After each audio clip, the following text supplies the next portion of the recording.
opportunity that could transform Africa this time around. I am Professor Kingsley Moghalu, President of the African School of Governance, and I'm here at the International Security Conference on Africa, and the theme is on international security for Africa.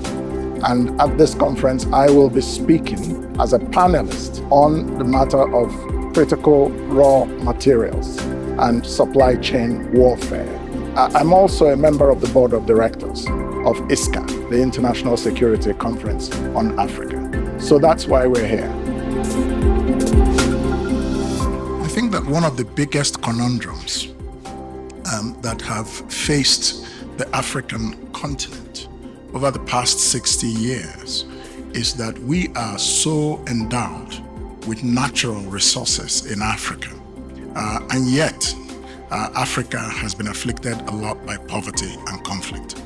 Why did the minerals, many strategic minerals, not have the same prosperity creating effect in Africa as they have had in Norway, as they have had in the Gulf states? So that's a very big conundrum, and that's one of the reasons that the co-founders of the African School of Governance, President Paul Kagame and His Excellency Haile Mariam Desalegn, the former Prime Minister of Ethiopia, decided to found the ASG.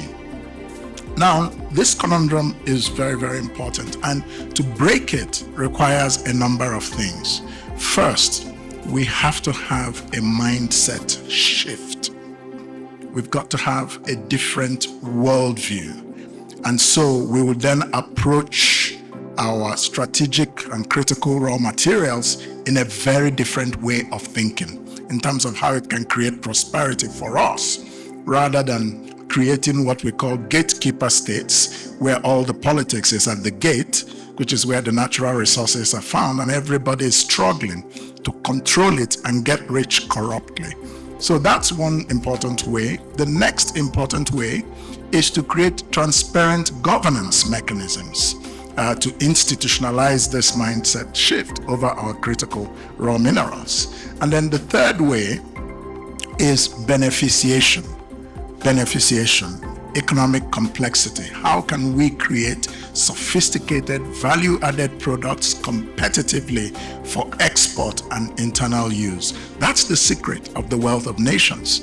But in Africa, we don't seem yet to have discovered it.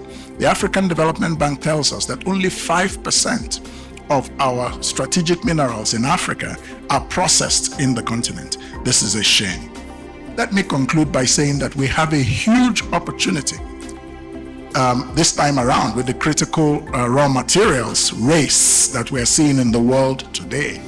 And we should not lose out the way we lost out with more traditional commodities. That opportunity is as follows. Over the next 25 years, the demand for nickel will double. The demand for cobalt will triple.